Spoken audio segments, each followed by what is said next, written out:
Oh, can't ask me that. I'm a both person. Well, I was always a cat person because growing up I had 2 cats and we had to put those 2 down. We got 2 more.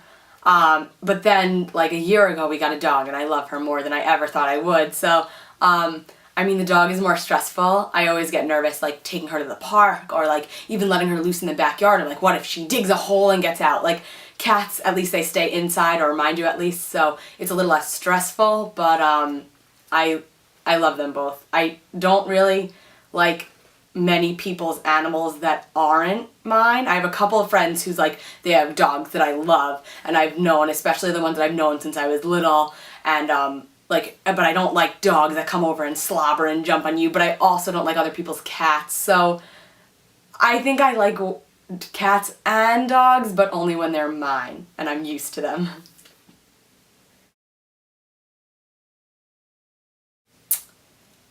I would go back to when the Mets won the 1986 World Series. I've been a huge Met fan my whole life. I've always wanted to see them win. And my dad was there the last game of the World Series where they won. I'm so jealous. That's my dream. Like, to be there seeing them win a championship. I'd probably do something about the environment. So just anything. Maybe it would be recycling and like making everyone recycle. Maybe it would be setting new regulations on like cars and transportation and emissions.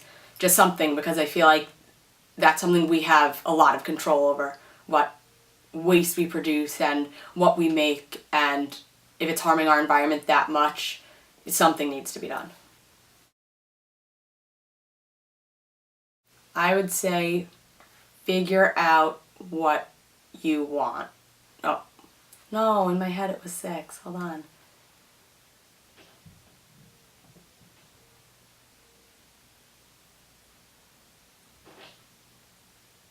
What is it that you want? So this actually goes back to like 10th grade when we were all deciding. The Spanish teacher I had in 10th grade was awesome, and she like would teach us like anyone else would, but she'd have like every now and again we'd get like one period where we just come into class and sit down and we'd think it was going to be a normal day, and she would just like sit down and like give us life lessons, and then by the end of the class like the bell would ring and we haven't gotten anything done. And I think a lot of it came from that she had 2 sons, one of them which is our age, so I think it was like if he like was going through a particularly stressful thing, she felt the need to address it to us. This teacher we had, like, she taught our grade from 9th till 12th, so she stuck with our grade, and if you took Spanish you always had her.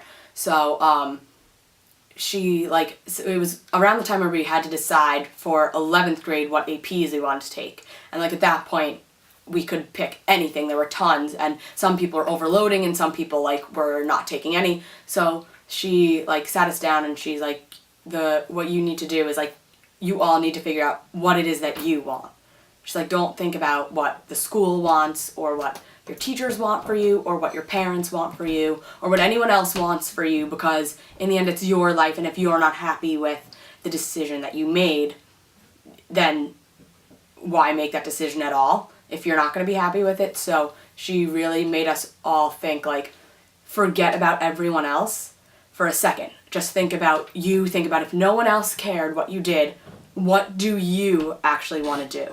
And this really, like, started something for me, because I guess that I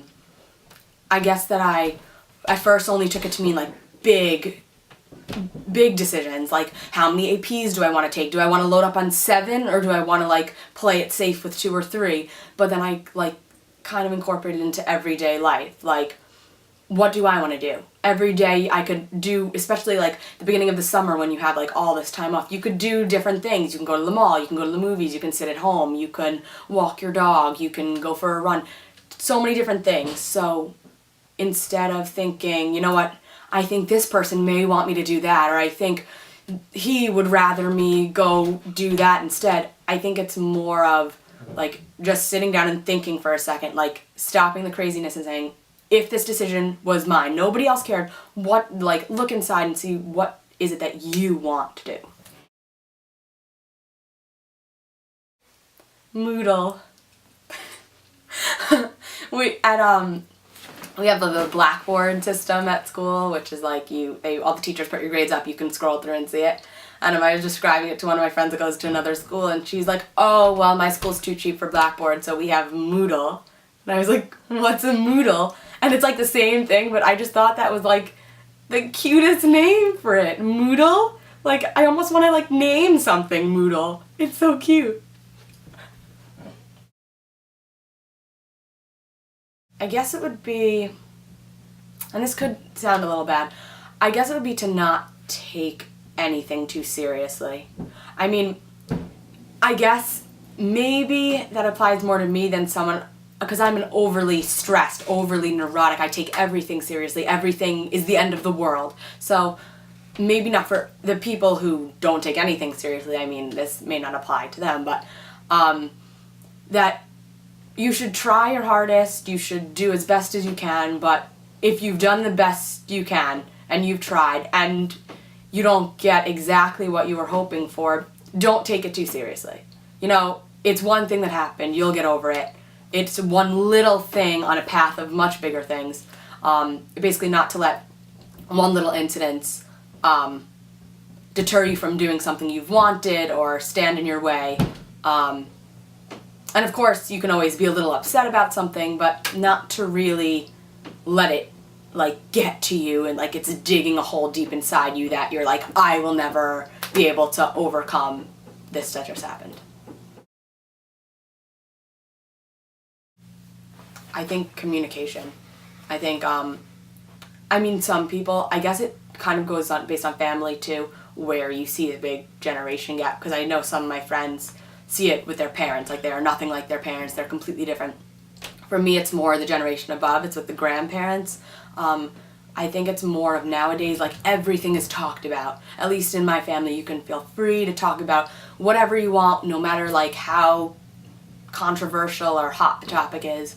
My parents have always welcomed discussion about anything that we wanted to know about, and I feel, or any feelings that we had towards someone else, I think that in the generation above that, I think when my parents were kids with their parents, they really didn't have the freedom to say or do anything they wanted, and it was more, I guess, like more restricted. Like it wasn't common to discuss like what they thought about something or their view on something else, whereas now I feel like it's much more open and almost the way I can talk with my friends, I can talk with my parents too. Not particularly. I don't know really why. I mean, I love Disney World. I've been going to since I was little. I absolutely love it. Like Disney, I do not consider an amusement park because of how much I love it. But I love roller coasters. I love the rides. I'll go on anything except for those stupid ones that like just spin.